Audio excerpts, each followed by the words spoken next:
On confond souvent mouvement et instabilité. Quand on dit qu'on vit en nomade digital, beaucoup de gens imaginent une vie dispersée, chaotique, sans attache. Ils s'imaginent des valises qui sont toujours prêtes, des logements qui changent toutes les 2 semaines et aucun repère. Et pourtant, c'est presque l'inverse qui se passe quand on fait ce choix en pleine conscience. Ça fait 12 ans que j'ai adopté ce mode de vie en famille et dans cette vidéo, je vais te donner 5 points qui font toute la différence et qui nous permettent de voyager tout en travaillant par Internet depuis toutes ces années.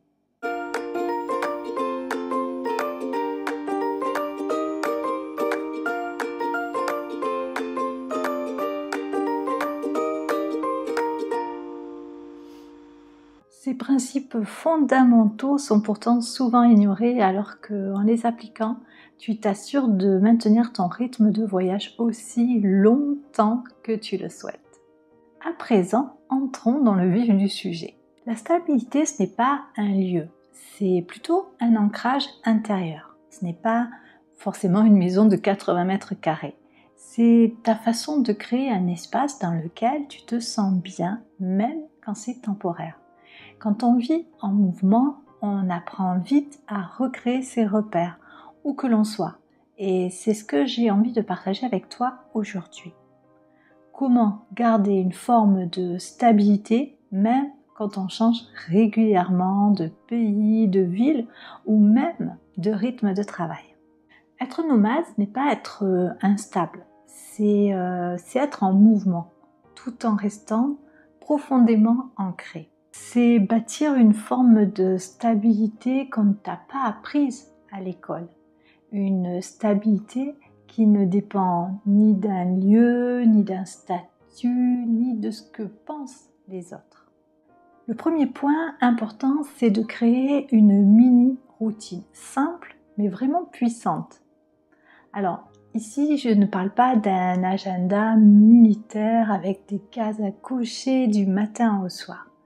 Non, je parle plutôt de ces petits gestes qui te suivent partout et qui t'aident à te sentir chez toi, que tu sois dans un appartement à Osaka ou bien à Malaga. Il peut s'agir de noter tes pensées le matin, même si ce n'est que 3 phrases, ou par exemple de boire ta boisson préférée entre 2 sessions de travail. Ça peut être aussi de faire une marche dans le quartier en fin de journée. Bref, tu vois, un genre de rituel qui te permet de souffler et de créer une habitude qui te fait du bien. Ces petits trucs, ça a l'air banal, mais je trouve que c'est précieux. Ce sont des petits points d'ancrage émotionnel, des repères symboliques et ça change tout. Le deuxième point, c'est ralentir même quand tu es en voyage. Tu sais, au début, je voulais tout voir, je voulais tout vivre, je faisais des listes des lieux à visiter, des attractions à faire, et si nous n'avions pas assez de temps pour ça, alors je me sentais frustrée. J'avais l'impression d'être passée à côté de plein de choses. Mais très vite, on a compris que cette vitesse, ça fatigue, et surtout, ça empêche de profiter réellement de son environnement temporaire. Parce qu'en vérité, nous ne sommes pas en tour du monde. Nous n'avons pas une date de retour qui est imposée. Notre voyage est à durée illimitée. Si on le souhaite, on peut revenir dans un pays, on peut revenir dans une ville, juste parce que nous en avons envie. Et tu peux me croire, ça, on ne s'en prive pas. Aujourd'hui, on reste souvent 2, 3, voire 6 mois au même endroit. Et ce rythme-là, ça change complètement notre rapport au lieu. On commence à reconnaître les visages, à avoir un café habituel, un quartier préféré, des habitudes qui reviennent. Alors, c'est plus lent, c'est vrai, mais c'est plus humain, c'est plus profond. On va se poser, on va prendre notre temps, on va se reconnecter à l'essentiel. Et on retrouve aussi des amis sur place ou d'autres familles nomades. On vit en fait comme des mini-expatriés l'espace de quelques mois. Et c'est quelque chose qui nous convient très bien. Parce que vivre en tant que digital nomade, ce n'est pas courir d'une destination à une autre. et de collectionner les tampons sur son passeport. C'est plutôt savoir ralentir quand ton corps, quand ton esprit te le réclame et juste profiter du moment présent. Le troisième point que je veux aborder avec toi, c'est se garder des bulles à soi. Quand tu travailles en ligne, quand tu voyages, que tu es coach, que tu es créatrice, que tu es freelance, tu peux vite avoir l'impression de ne plus avoir d'espace à toi. Et ça, c'est dangereux. Alors, j'ai appris à me réserver des bulles de solitude, des vraies bulles.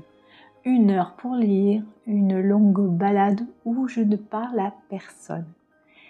Même dans une vie en mouvement, il te faut un temps pour toi, pour faire le point, pour retrouver ton axe. Le 4e point, c'est avoir une base, même si elle est temporaire. Pendant longtemps, on n'avait aucun point d'attache. On bougeait sans arrêt et franchement, ça nous allait très bien. On adorait cette liberté totale.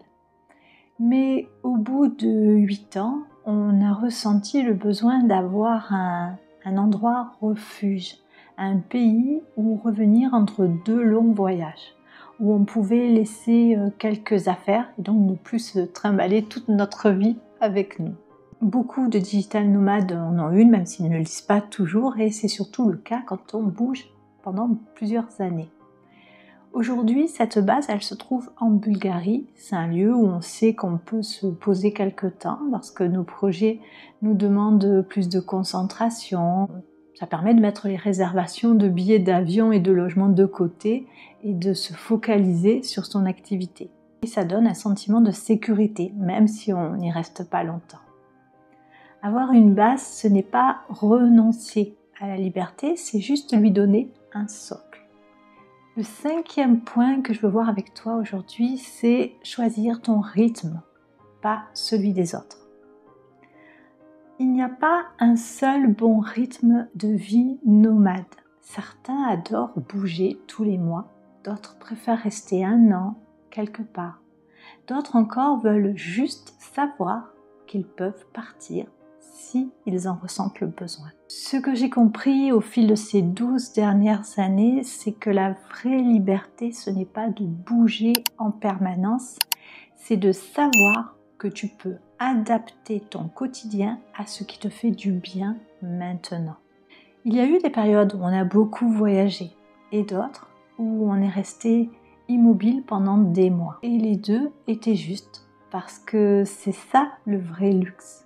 Écouter ton besoin du moment, pas suivre une tendance. Être nomade, ce n'est pas vivre dans le chaos, c'est apprendre à construire ta propre stabilité à ton image et où que tu sois. Tu peux bouger et tu peux te sentir en même temps posé. Tu peux changer d'endroit et rester connecté à ce qui compte. Et tu peux créer aussi une vie qui te ressemble vraiment. Si ce sujet t'interpelle, si toi aussi tu veux une vie plus libre, plus alignée, n'hésite pas à t'abonner. On parle souvent ici de changement de vie, de mindset, de liberté et de comment créer un quotidien qui te nourrit. Avec Patrice, on a plein d'autres vidéos pour t'aider à tracer ta voie. Et laisse un petit pouce bleu, ça fait toujours plaisir. Je te laisse et on se retrouve très vite dans une nouvelle vidéo.